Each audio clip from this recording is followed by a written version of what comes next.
या साहिबल जमाल व या सय्यदल बशर मिन वजहिकल मुनीर लक़द नुव्विरल क़मर ला युमकिनुस्सनाउ कमा कान हक़्क़ुहु बादस खुदा बुजुर्ग तुई क़िस्सा मुख्तसर व अहसनु मिनका लम तरा क़त्तु ऐनी व अजमलु मिनका लम तलिदिन निसाउ खुलिक़्ता मुबर्रअन मिन कुल्लि ऐब कअन्नका क़द खुलिक़्ता कमा तशाउ बलगल उला बिकमालिही कशफत दुजा बिजमालिही हसनत जमीउ खिसालिही सल्लु अलैहि व आलिही।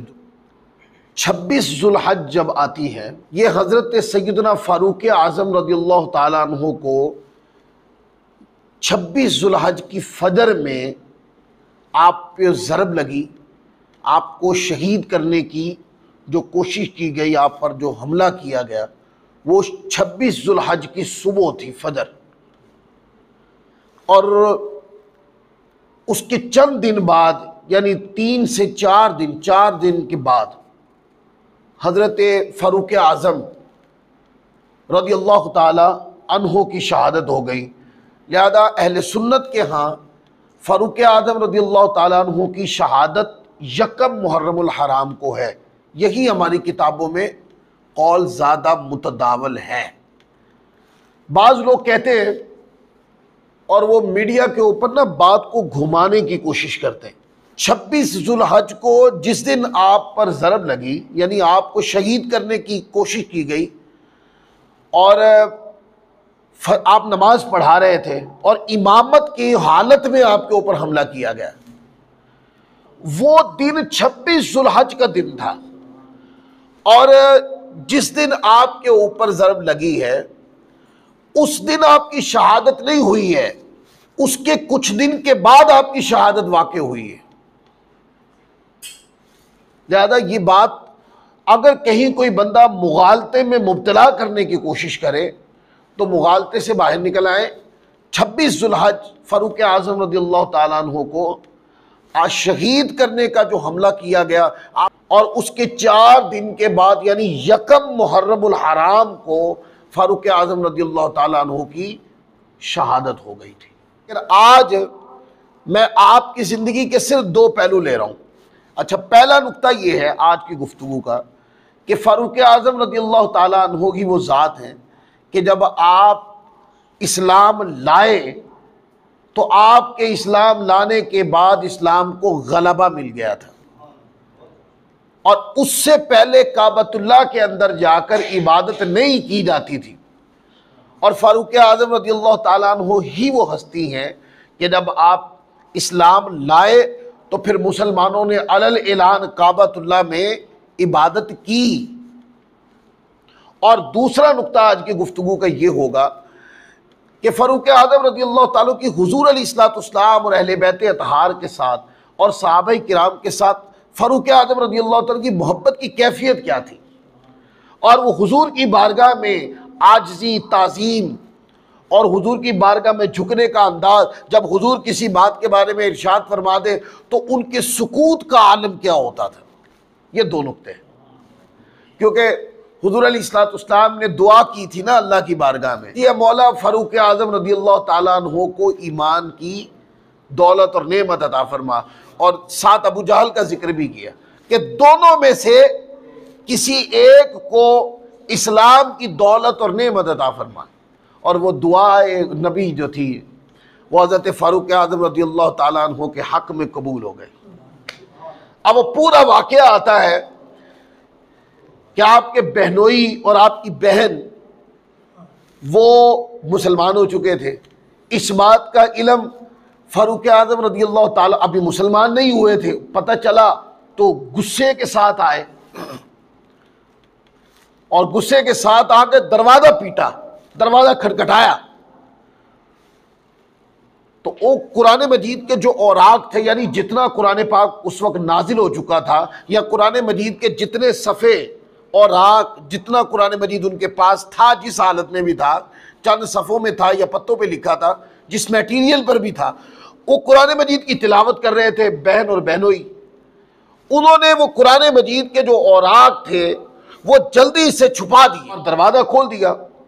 दरवाज़ा खोलने के बाद चूंकि इस बात का इल्म आपको पहले हो चुका था कि ये ईमान ले आए, इस्लाम ले आए, ये दीन जो है सरदारान मक्का का दीन तरक कर चुके, तो गुस्से में थे। तो आकर गुस्से की हालत के अंदर अपने बहनोई को भी मारा, शिद्दत की उस पर, और अपनी हमशीरा पर भी शिद्दत की, मारा। तो बाद में कहा कि तुम पढ़ क्या रहे थे? उन्होंने कहा कि हम जो भी पढ़ लिए थे वो तुम्हारे लिए नहीं है। उन्होंने कहा नहीं, बताओ तो सही वो है क्या चीज जो तुम पढ़ रहे?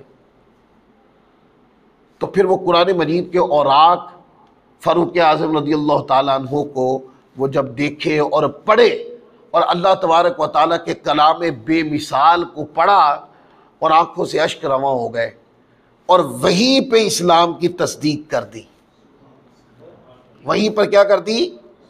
इस्लाम की तस्दीक कर दी कि ये दीन हक है जिसका नाम मजहब इस्लाम है। उसके बाद वहां से हुजूर अलैहिस्सलाम की बारगाह में गए ताकि वहां पर कलिमा पढ़ के हुजूर की बारगाह में अपने ईमान का, जिस दीन की तस्दीक की है, उस पर मोहर भी साबित कर दें। तो वो फिर अगला वाक़या सारा बाद में आता है कि फारूक आज़म रज़ियल्लाहु ताला के हाथ में, चूंकि जिस कैफियत में घर में गए थे उसी कैफियत से निकल कर हुजूर की बारगाह की तरफ चल दिए। तो बाज रिवायात में यह आता है कि आपके हाथ में या चाकू था या तलवार थी, और वो तलवार नियाम से बाहर थी, चाकू या नियाम से बाहर था। ऐसी कैफियत में अगर कोई बंदा आ रहा हो तो लोग समझते कि शायद ये किसी लड़ाई के इरादे से है। तो फारूक आज़म रज़ियल्लाहु ताला अन्हु को देखकर हज़रत अमीर हमज़ा रज़ियल्लाहु ताला अन्हु ने देखा तो बताया कि फारूक जो भाई उमर बिन खत्ताब जो है वो बड़े गुस्से में आ रहे हैं और हाथ में जो हथियार है वो भी बेनियाम है। तो हज़रत अमीर हमज़ा रज़ियल्लाहु ताला अन्हु आप आगे खड़े हो गए, फरमाया कि अगर फारूक आज़म आज किसी यानी उमर बिन खत्ताब किसी गलत इरादे से आ रहे हैं तो मुझसे नहीं बच पाएंगे। लेकिन क्या मालूम था कि वो तो दिल दे बैठे हैं। हाय हाय हाय। तो हुजूर की बारगाह में आए तो आका अलैहिस्सलाम ने फरमाया कि इनको आने दो, ये आज लड़ाई के इरादे से नहीं आ रहे, लड़ाइयों इनकी आपने सुनी हुई हैं, पर ये लड़ाई के इरादे से आज नहीं आ रहे। तो फारूक आज़म हुजूर की बारगाह में आए और कदमों पे बैठ कर कलिमा पढ़ के अपने ईमान का ऐलान भी कर दी। और फिर बाद में क्या कहा? अर्ज की, या रसूल अल्लाह, हम तन्हाई में इबादत क्यों करें जब हमारा दीन हक है, जब हमारा दीन ही दीन सही है, जब हमारा दीन ही सब दीनों से बेहतर है, सच्चा, आला, अरफा, बेहतर हमारा दीन है, तो हम छुप के इबादत क्यों करें? हम अलल ऐलान इबादत करेंगे। तो उसके बाद फिर तलवार फारूक आज़म के हाथ में थी और वो मंजर काबा की गलियों ने देखा कि सारे मुसलमान फारूक आज़म के पीछे काबातुल्लाह के सामने जाके इबादत की। फरमाया कि किसी ने लड़ना है तो मेरे साथ लड़े, किसी को बच्चे यतीम करवाने हैं तो मेरे पास आए। लेकिन आपके सामने खड़ा होना तो बड़ी दूर की बात थी। मक्का में ये मशहूर था, आपकी पीठ पीछे भी कोई बंदा बात नहीं करता कि पता चल गया तो कहीं इसका कोई असर बहुत गलत ना हो। जब आप ईमान लाए, जब इस्लाम लाए तो इस्लाम को गलबा मिल गया। अभी रिवायात पढ़ूंगा इसके ऊपर। अच्छा, जब फारूक आज़म रज़ियल्लाहु ताला अन्हु की एक ख़ास निस्बत भी है। फारूक आज़म रज़ियल्लाहु ताला अन्हु जब ईमान लाए और इस्लाम में दाखिल हुए, उससे पहले 39 लोग इस्लाम कबूल कर चुके थे और 40वें मुसलमान फारूक आज़म हुए थे। अब लफ्ज़ 40 की निस्बत को समझ में आई कि लफ्ज़ 40 की निस्बत क्या है। लफ्ज़ 40 को कई निस्बतें, एक बड़ी निस्बत तो यह है कि फारूक आज़म 40वें मुसलमान हुए। और फिर इस निस्बत के साथ चूंकि हुजूर की दुआ हो गई थी, अब काया तो पलट रही थी, आका ने दुआ कर दी, दीन मतीन को गलबा जिससे मिलना था अल्लाह की कुदरत ने वो इल्तिजाम और एहतमाम कर दिया। वो सैयदना फारूक आज़म रज़ियल्लाहु ताला की सूरत में सामने आ गया। ये क्या था? ये सारा दुआए मुस्तफ़ा का फैज़ान था। तो 40वें मुसलमान हुए और उसके बाद क्या हुआ? 40वें के बाद फिर इस्लाम को गलबा मिलना शुरू हुआ 40 की निस्बत से। फिर मुसलमान जाकर इबादत करते थे काबतुल्लाह के अंदर और कोई काफिर वो सामने नहीं आता था। इसके ऊपर एक रिवायत है, ताकि कुछ रिवायात पढ़ दूँ ये बात पक्की हो जाए कि फ़ारूक आज़म रज़ियल्लाहु ताला अन्हु जब ईमान लाए तो इस्लाम को गलबा मिला था उस वक्त। ये सबसे पहली रिवायत है, इसको कई किताबों में रिवायत किया। रियादुन नदरा इमाम तबरी रहमतुल्लाह अलैह की किताब है, जो अशरा मुबशरा सहाबा किराम पर लिखी 2 जिल्दों की ज़ख़ीम किताब। वो कहते हैं कि हज़रत अब्दुल्ला बिन इसहाक रहमतुल्लाह अलैह से रिवायत है कि अब्दुल्ला बिन अबी रबिया और अम्र बिन आस, जिन्हें कुफ़ार कुरैश ने यह जिम्मेदारी दी थी कि वो हबशा के बादशाह नजाशी को वरगला कर वहाँ गए हुए मुसलमानों को वापस लाएं। आपने देखा हिजरतें 2 हुई थी। एक मारूफ हिजरत यह है कि मक्का से मदीना की तरफ मुसलमानों ने हिजरत की, मारूफ हिजरत ये है। लेकिन मदीना की तरफ मुसलमानों की हिजरत से पहले भी एक हिजरत हुई थी, और वो भी मक्का से हुई थी। और वो क्या थी? वो हबशा, मुल्क हबशा की तरफ हिजरत थी, क्योंकि मुल्क हबशा का बादशाह ईसाई था और किताबी था, यानी आसमानी दीन पर अमल करने वाला था। तो हुज़ूर अलैहिस्सलाम ने फरमाया, चूंकि मुसलमानों पर जुल्म सितम बहुत ज़्यादा हो रहे थे, तो इस वजह से मुसलमानों ने उधर हबशा की तरफ हिजरत की। तो देखो अल्लाह की कुदरत का कमाल कि मुसलमानों पे जुल्म सितम की दास्तान तोड़ दी और मुसलमान हबशा की तरफ हिजरत करने पे मजबूर हो गए। इधर अल्लाह ताला ने फ़ारूक आज़म रज़ियल्लाहु ताला अन्हु को इस्लाम की नेमत अदा कर दी। तो वहाँ गए कुछ लोग, एक का नाम अब्दुल्ला बिन अबी रबिया था, अम्र बिन आस, ये 2 शख्स गए मक्का से, और उन्होंने जाकर हबशा के बादशाह से कहा कि कुछ लोग हमारे हैं, और उन्होंने अजीब अजीब बातें की कि ग़ुलाम है हमारे और वो वहाँ से भाग आए हैं, हम उनको वापस कर दें। तो फिर वो पूरी दास्तान आती है कि वो जो सहाबा वहाँ चले गए थे उनमें हज़रत जाफ़िर तैयार रहमतुल्लाह अलैह भी थे, और वो बहुत खूबसूरत कुरान पढ़ते थे। तो कहते हैं कि जब वहाँ गए तो बादशाह ने कहा कि जब तक मैं केस सुन न लूँ ना, मैं फ़ैसला नहीं करूँगा। तो फिर मुसलमानों को भी बुलाया गया, और ये अब्दुल्ला बिन अबी रबिया और अम्र बिन आस ये भी आ गए, और वहाँ पर फिर आपस में मुकालमा हुआ। तो पता चला कि ये लोग जिनको ये ग़ुलाम कह रहे हैं, ये ग़ुलाम नहीं है बल्कि ये नए दीन के पैरोकार हैं।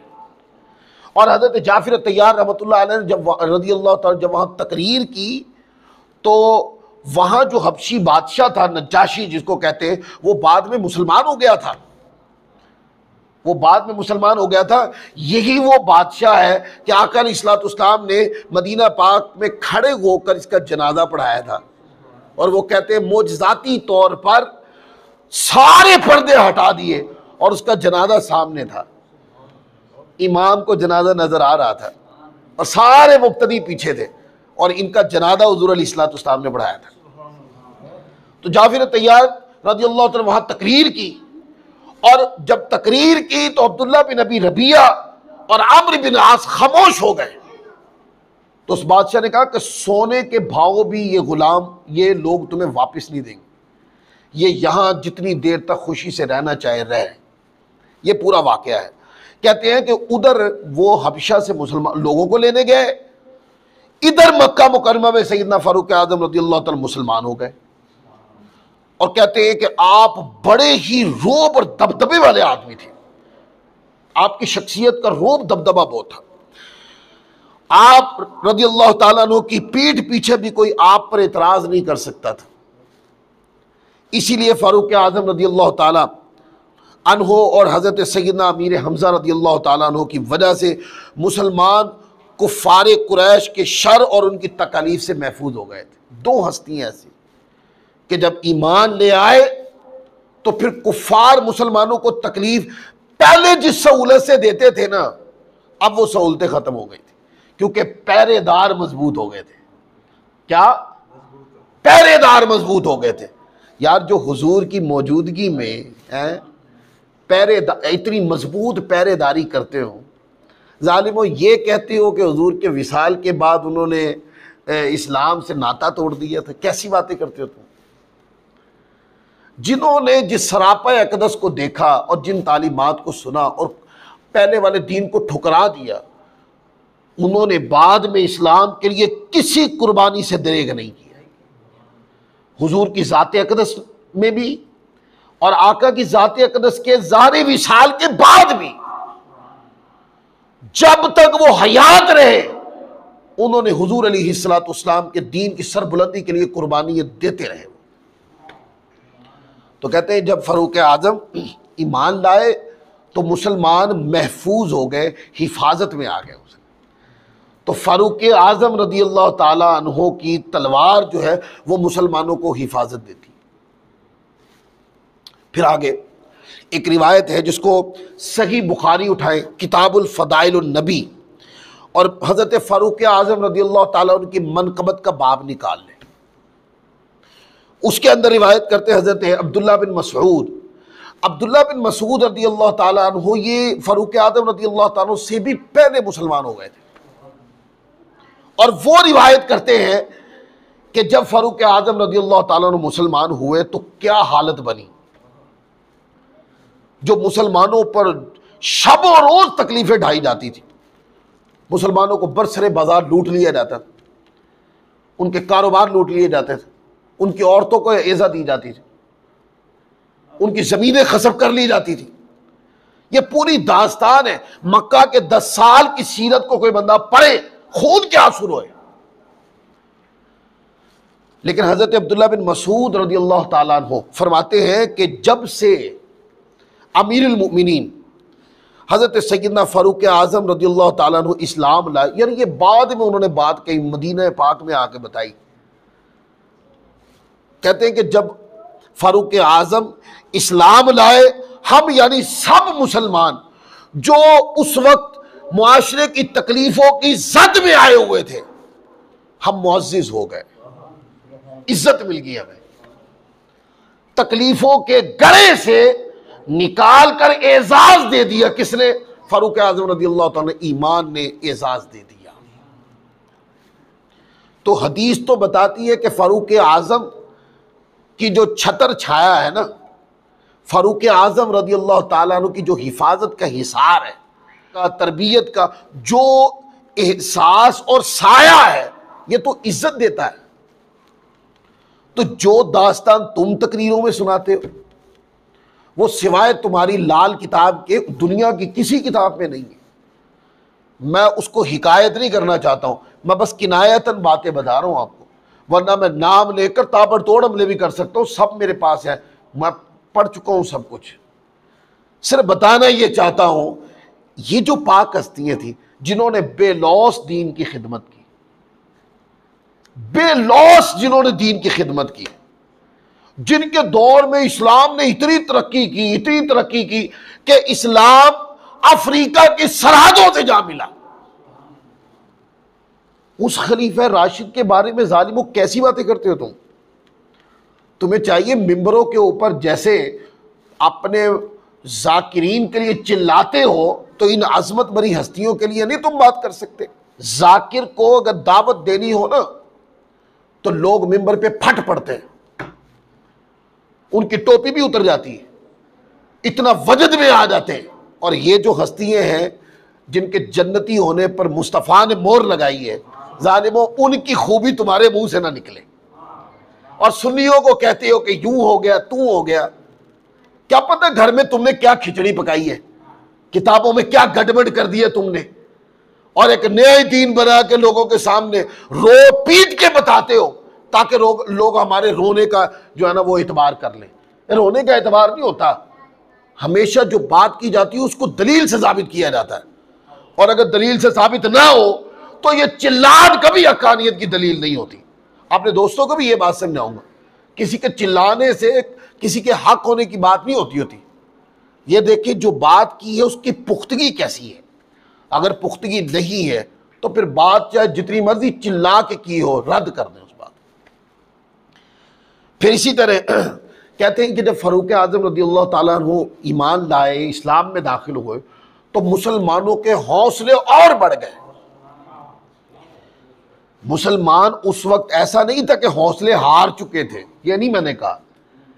उनके हौसले बुलंद ही थे, जभी तो वो कुरान की खातिर, दीन मतीन की खातिर, आका अलैहिस्सलाम की नामूस की खातिर अपनों से ही तो बट्टे खा रहे थे। वो घर वाले तकलीफें देते थे पर हुजूर का दामन तर्क नहीं करते थे। लेकिन जब फारूक आजम इस्लाम ले आए तो फिर उन हौसलों को मजीद बुलंदी मिल गई, उन हौसलों के जज्बात अलग हो गए, बुलंद हो गए, उन हौसलों के अंदर जाविदानी आ गई। यह भी हजरत अब्दुल्लाह बिन मसूद रज़ियल्लाहु ताला अन्हु रिवायत करते हैं। इस रिवायत को तबकात कुबरा उठाएं, तबकात कुबरा के अंदर जहाँ फ़ारूक आज़म रज़ियल्लाहु ताला अन्हु की मनक़बत के अबवाब आते, वहीं जाके देखें इसको, हदीस को। बाज़ मरतबा सफ़ा और जिल्द आगे पीछे हो जाती है, इसलिए मैंने किताब का नाम बता दिया और कहा जहाँ फ़ारूक आज़म रज़ियल्लाहु ताला का तज़किरा शुरू होता है वहाँ जाके ये देख लें। तो कहते हैं हज़रत अब्दुल्लाह बिन मसूद के अमीरुल मोमिनीन हज़रत सैयदना फ़ारूक आज़म रज़ियल्लाहु ताला का इस्लाम लाना ये फ़तह था, फ़तह। यानी जैसे ही आप रज़ियल्लाहु ताला अन्हु ने इस्लाम कबूल फरमाया, गोया मुसलमानों की एक अजीम फ़तह हासिल हो गई। और ये फ़तह असल में क्या हुई थी? ये फ़तह वो जो दुआ उठे के लिए हाथ उठे थे ना, उसने दिल फ़तह कर दिए थे। और ये दुआ मुस्तफ़ा का फैज़ान ज़रिया तो कोई बनना ही होता है ना। वो रात की तन्हाई में हुजूर के उठे हुए हाथ थे और फ़ारूक आज़म रज़ियल्लाहु ताला की मुजस्सम तस्वीर थी। और फिर फ़तह पे दर पे नसीब होती गई, होती गई, होती गई और इस्लाम को इज्जत मिलती चली गई। असल चीज़ क्या थी? असल वो फैज़ान मुस्तफ़ा था। असल क्या था? फैज़ान मुस्तफ़ा था। सूरत फ़ारूक आज़म थी कि फ़तह पे दर पे नसीब होती चली गई और मुसलमानों को इज्जत मिलती चली गई। कहते हैं आप रज़ियल्लाहु ताला अन्हु की हिजरत सरापे नसीर, नुसरत, हुकूमत ऐन रहमत थी। जब तक आप रज़ियल्लाहु ताला अन्हु मुसलमान न हुए थे, हमें काबातुल्लाह में जाकर नमाज पढ़ने की हिम्मत ना होती थी।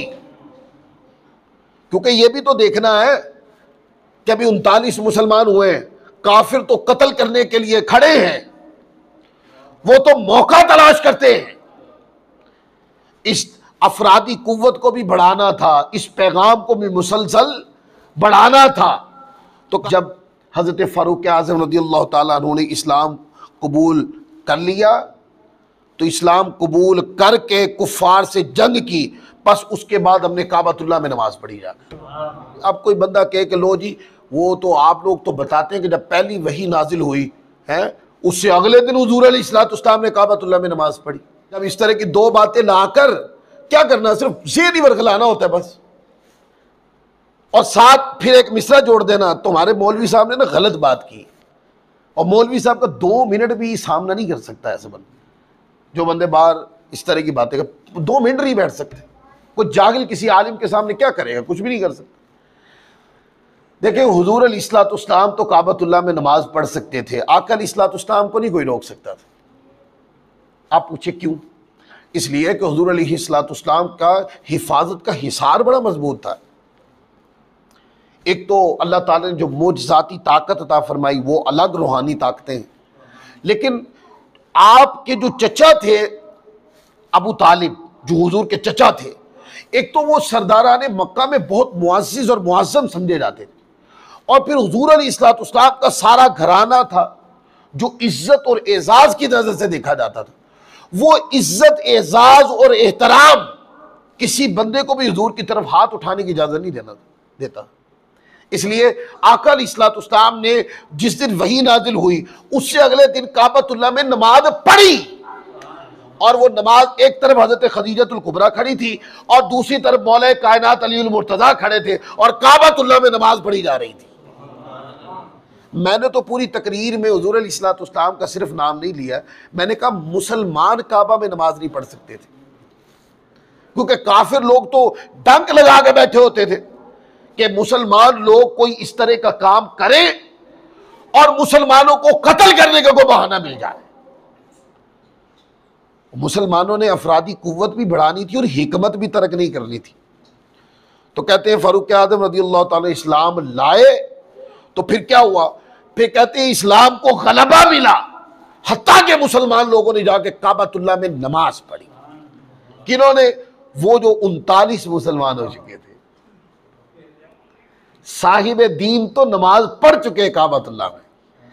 अब मुत्तबईन दीन तमाम साहबा जो बंद कमरे में नमाज पढ़ते थे, और काबतुल्लाह में नमाज पढ़ने की इजाजत इस वजह से नहीं थी क्योंकि ये उनके दीन के खिलाफ एक नया दीन था, वो इसको बर्दाश्त नहीं कर सकते थे, और वो मुसलमानों को कत्ल करने का, अज़ियत देने का, लूटने का, मुसलमानों का माल खत्म करने का बहाना तलाश करते रहते थे।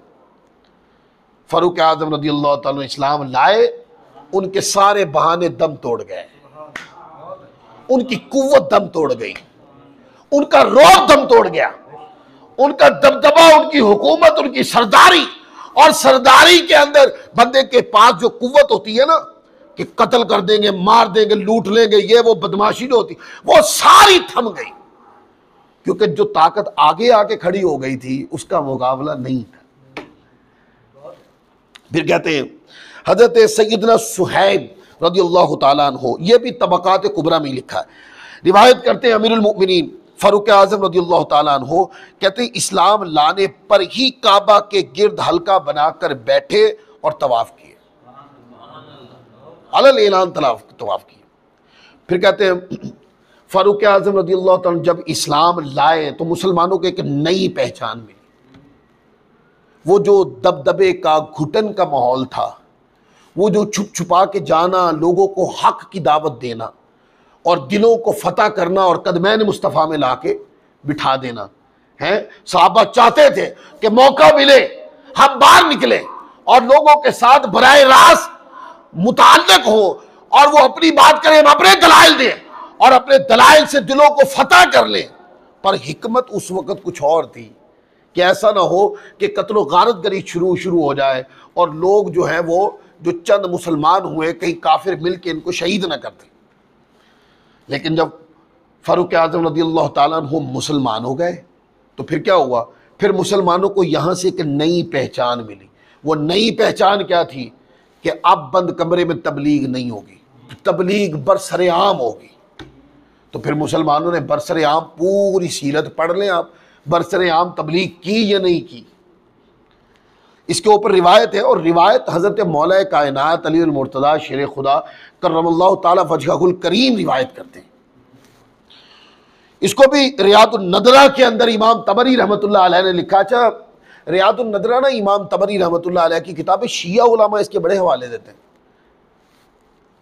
वो किताबें उठा के इनकी एक सीरत की किताब है जिसके ऊपर बाद कुछ अज्जा ऐसे हैं जिसमें इल्हाकात किए गए। हमने उलमा अहले सुन्नत है उसके रद्द पे बहुत किताबें लिखी हुई हैं, पहले से हमने उसके ऊपर तहफ़्फ़ुज़ किया हुआ, लेकिन वो इमाम अबू जाफ़र तबरी के हवाले बड़े देते हैं। तो चलो मौला कायनात रज़ियल्लाहु ताला अन्हु की ज़ुबान मुक़द्दस से इमाम तबरी के तरीक़ से आप हदीस सुन लें। और वो शान हज़रत फ़ारूक आज़म है, अगर हज़म हो तो कर ले, ना हो तो फिर अपने हाज़मे का इलाज कराएं। हमें आपसे क्या लेना देना, हमारी किसी से कोई जंग नहीं, अपनी तो अपनी बात है, हमने कर रहे हैं, करते करते ही मरना है हमने। ऐसे हज़रत फ़ारूक आज़म रज़ियल्लाहु ताला के बारे में मौला कायनात अली मुर्तज़ा शेर खुदा करमल्लाहु ताला वजहुल करीम से मरवी है कि जब तक अमीरुल मोमिनीन हज़रत सैयदना फ़ारूक आज़म रज़ियल्लाहु ताला अन्हु मुसलमान न हुए थे तब तक हमें मुमिनीन का नाम न दिया गया था। कहते हैं जब फ़ारूक आज़म मुसलमान हो गए तो ये जो टर्म है, जैसे ही मुसलमान हुए, जैसे ही आपने इस्लाम कबूल फरमाया, अल्लाह ताला ने हमें मोमिनीन का मुअज़्ज़िज़ नाम अता फरमा दिया। ये भी एजाज़ मिली फ़ारूक आज़म रज़ियल्लाहु ताला की। ये जो अज़मत है ये मौला कायनात अली मुर्तज़ा शेर खुदा के तरीक़ से है। देखें हमारे मज़हब के अंदर ये बात ही नहीं है भाई किसी ने जिक्र सहाबा का करना है तो अहले बैत का नहीं करना। ये लोगों में आप वंड की हुई है, पता नहीं क्या कहाँ से लाए लोग। अच्छा, जिन्होंने अहले बैत का जिक्र करना उन्होंने वंड कर रखी है कि सहाबा का नहीं करना। मैं किसी साहिब वो पढ़े लिखे हैं, अपने आप को अहले तशय्युअ कहलाते हैं, मैंने कहा यार आपकी किताबों में सहाबा किराम के नाम से रिवायतें नहीं आती, तो मैं क्या आप सिर्फ अबू अब्दुल्ला करके या आइम्मा अतहार अहले बैत से, मतलब इमाम ज़ैनुल आबिदीन से इमाम मोहम्मद अल बाकिर रहमतुल्लाह अलैह से, फिर उनसे ऊपर हज़रत इमाम हुसैन रज़ियल्लाहु ताला से, इमाम हसन मुश्तबा से, मौला कायनात अली अल मुर्तज़ा के तरीक़ से ही आप रिवायतें लेते हैं। इसके अलावा सहाबा किराम से आप रिवायतें नहीं लेते। तो कह रहे बस हम नहीं लेते। मैं कह भाई मैं इसकी वजह जानता हूँ, और जिस वजह से आप नहीं बता रहे शायद वजह आप भी जानते हो, लेकिन हमारे यहाँ ऐसा नहीं है। हमारे यहाँ तो अहले बैत अतहार की रिवायात को भी लेते हैं, हम सहाबा किराम की रिवायात को भी लेते हैं, क्योंकि हम तो प्यार इधर भी करते प्यार उधर भी करते। हमारा तो ईमान के अगर एक हिस्सा इधर जुड़ा हुआ है तो ईमान के एक हिस्सा उधर भी जुड़ा हुआ है हमारा। अगर आप पूछे ना कि ईमान नाम क्या है, अहले बैत अतहार की मोहब्बत में गुड़ जाने का नाम ईमान है। इसी तरह सहाबा किराम की मोहब्बत में फना हो जाना भी ईमान है। ये दोनों चीजें हमारे यहाँ तो, हमारे तो समझो ना भी सीने का एक हिस्सा अगर अहले बैत की मोहब्बत से भरा है तो दूसरा हिस्सा फिर सहाबा की मोहब्बत से भरा है, और ये दोनों मिलाए तो मरकज गुंबद खजरा बन जाता है। ये मजहब है हमारा। हम तो इस तरह के लोग हैं। और अगर कोई हमें यूं कहे कि भाई फलां को मानो तो फलां को ना मानो, आपको वकील किसने बनाया भाई? आपको सहाबा किराम के माबैन फैसले सुनाने का इख्तियार किसने दिया है? आप कई लोग ऐसे तकरीरें करते हैं ना, तो उनकी तकरीरें सुनते हो, वो बड़ा वाफिला मचाते, बहुत जोरदार वाफिला मचाएंगे, बार बार बाल भी हिलाएंगे अपने, टोपी तो पहनते नहीं तो बाल भी हिलाएंगे। वो समझेंगे कि सारी तकरीर हो गई।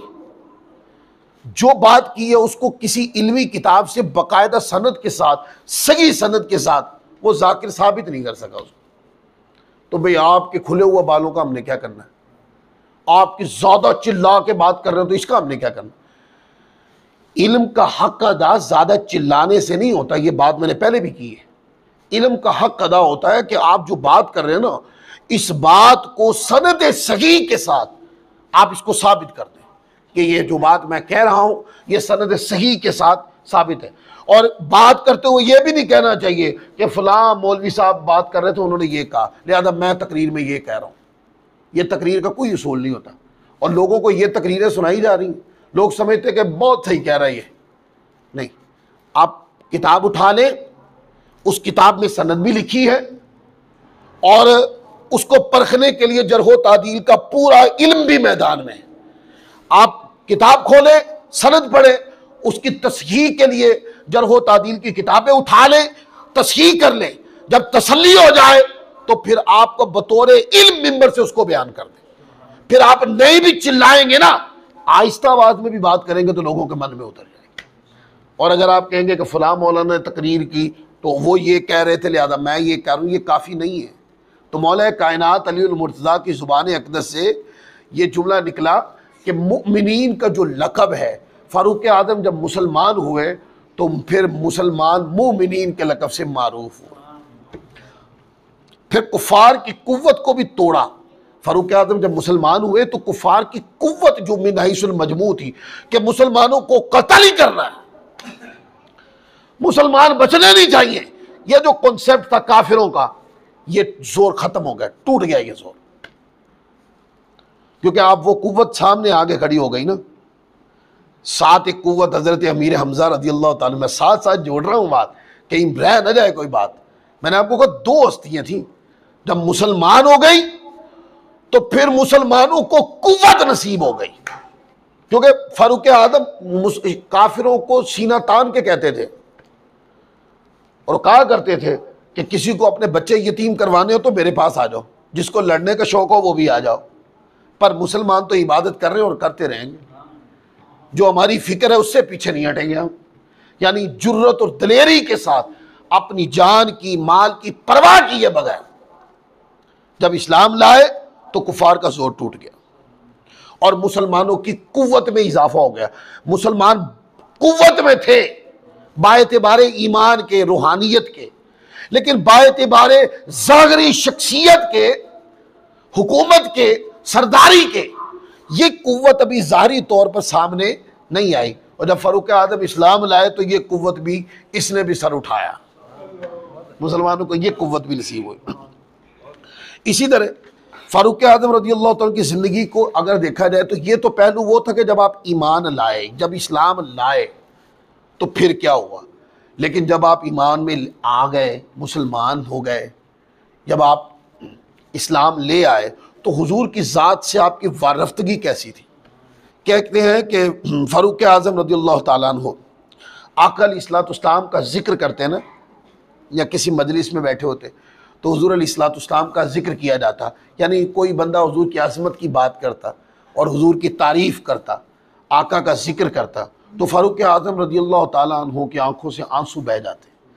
और वो आंसू के कई नाम हो सकते हैं, बड़े नाम हो सकते हैं। एक नाम चलो ये रख लेते हैं, जब हुजूर का जिक्र होता होगा तो वो खुशी के आंसू होंगे, मौला ऐसी हस्ती से कदमों में गिरा दिया है कि जिसकी मिसाल ही कोई नहीं। ये भी उन्वान हो सकता है।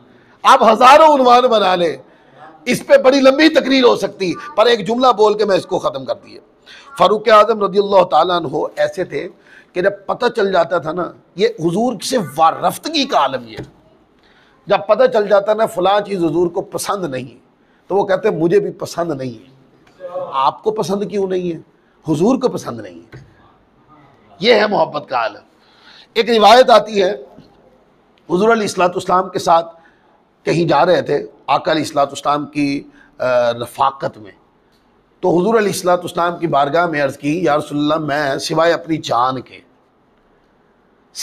जान के आका दुनिया और माफिया में सबसे ज़्यादा आपसे मोहब्बत करता हूँ। ताकि हुजूर अपनी जान के अलावा दुनिया में मालो मता, औलाद, बीवी, बच्चे, कारोबार, लेना देना, हर चीज से आका आपसे बढ़कर कोई चीज नहीं है। फरमाया कि अभी ईमान कामिल नहीं है। अच्छा, जैसे ही हुजूर ने ये जुमला बताया, मैंने आपको कहा ना 1 मिनट में दिल की दुनिया बदल जाती होती है। और कि या रसूलल्लाह एक आन में, यानी आपकी ज़ुबान अक़दस से जो जुमला निकला, इसने मेरे दिल में ऐसा घर किया, हुजूर मुझे अपनी जान से भी बढ़कर आप अजीज हैं। फरमाया तुम्हारा ईमान अब कामिल है। यानी फना फिर रसूल थे, हुजूर की ज़ात अक़दस के अंदर मिन हैसुल मजमू मुदखम हो चुके थे नजरियाती तौर पर।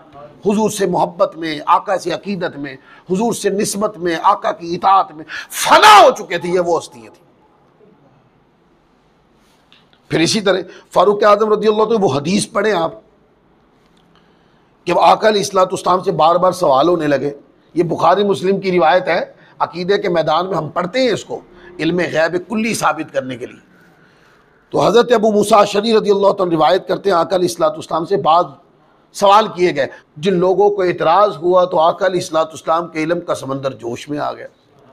आका अलैहिस्सलाम खड़े हो गए कि हुजूर अलैहिस्सलाम खड़े होकर फरमाया, फला तसअलूनी अन शैइन इल्ला अखबरतुकुम, फरमाया तुम मुझसे जिस शय के बारे में पूछोगे मैं तुम्हें बताऊंगा। और बाज़ रिवायत में जो पूछना है पूछ लो, मैं तुम्हें बताऊंगा। वो कहते हुजूर बार बार कहते गए, और फिर मुख्तलिफ उन्वानात आका अलैहिस्सलाम जलाल में हुजूर बार बार फरमा रहे, पूछो तो पूछना तुम्हें बताते हैं।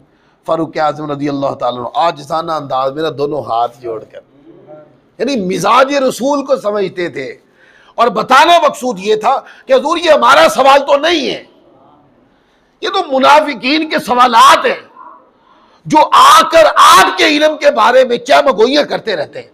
हुजूर हम तो मानने वाले हैं, हम तो तस्लीम खम करने वाले हैं, हमने तो अपनी आंखों के सामने दरख्त चलते देखे हैं आका, हमने तो अपनी आंखों के सामने मुट्ठी में तस्बीह पड़ती कंकरियां देखी हैं आका। हमें कोई शक नहीं है कि आप जमीन के अंतरों को भी जानते हैं, आसमान की बुलंदियों को भी जानते हैं, आप खुश्की को भी जानते हैं, आप तरी को भी जानते हैं। हमारा ये अकीदा नहीं है कि आका हमारा कोई एतराज नहीं है, ये तो मुनाफिकीन का एतराज था। तो ऐसे हाथ, यानी उनकी बात का लुब्बे लुबा, हाथ बांध कर ना 2 घुटने आगे खड़े करके हुजूर की बारगाह में की, या रसूलल्लाह हम कुरान के अल्लाह का कलाम होने और दीन इस्लाम के हक और सच्चा दीन होने के और आपके रसूल बरहक और इमाम होने पे राज़ी हैं आका। फिर हुजूर अलैहिस्सलाम का जलाल कम हुआ। तो हज़रत फ़ारूक आज़म रज़ियल्लाहु ताला की जो शख्सियत है, इनको अभी मैंने 2 पहलू लिए हैं कि जब आप ईमान लाए तो फिर क्या उस वक्त मुसलमानों को क्या कुछ मिला, और हुजूर की ज़िंदगी में, इत्तिबा में आका अलैहिस्सलाम से मोहब्बत का गलबा तबीयत पे इतना था कि ज़िंदगी इसी तरह बसर की है। लिहाजा सहाबाए किराम से अकीदत हमारा नज़रिया है, जैसे इनसे मोहब्बत हमारा नज़रिया और अकीदा है, बिल्कुल ऐसे ही अहले बैत अतहार के साथ मोहब्बत और उनका जिक्र करना, उनके साथ ताल्लुक़, ये हमारा ईमान है। अगर इन दोनों कसौटियों में से किसी एक को भी खींचे ना, सुन्नी का ईमान नहीं बच सकता। किसी और का बच जाए तो बचता फिर वो क़यामत वाले दिन फिर फैसला हो जाएगा। लेकिन वो जानिसारान कि जब हुजूर ने हुक्म दिया, आका अलैहिस्सलाम ने जान मांगी तो जान लेके भी सामने आ गए, माल मांगा तो माल लेकर हुजूर की बारगाह में आ गए। और फिर रिश्तेदारियां इस तरह गुंदी हुई हैं कि कोई इनको जुदा पता नहीं कैसे कर लेते हैं लोग, ये समझ से बाहर है। कभी वक्त निकाल कर मैं आपको ये यहां बैठकर वो सारी कहानी सुनाऊंगा। उलमा शिया की कुतुब में ये बातें लिखी, ये बाद में सहाबाए किराम की औलादों के अहले बैत अतहार के साथ रिश्तेदारियां हुई हैं। मैं वही कहता हूं, ये जोड़ तोड़ कैसे लेते हैं लोग। अजमत अहले बैत ताबिंदा और जिंदा है, ये नीचे नहीं हो सकती कभी भी। और अजमत सहाबा भी जिंदा हो ताबिंदा है, ये भी नीचे नहीं होनी। 1400 साल में जोर लगाने वालों ने लगा लिया ना, क्या किया? कुछ भी नहीं हुआ। सहाबा की अजमत जिंदा है, जिंदा रहेगी। और नासबियत ने एक चोटी का जोर लगा लिया। अजमत अहले बैत में फर्क नहीं आया, ना आया था, ना आया है, ना आना ही है। क्योंकि जो इनके साथ, इन बुजुर्ग हस्तियों के साथ जिनके ईमान गुंदे हुए हैं, वो लोग मर तो जाएंगे पर इन अजमतों को नीचे नहीं होने देंगे।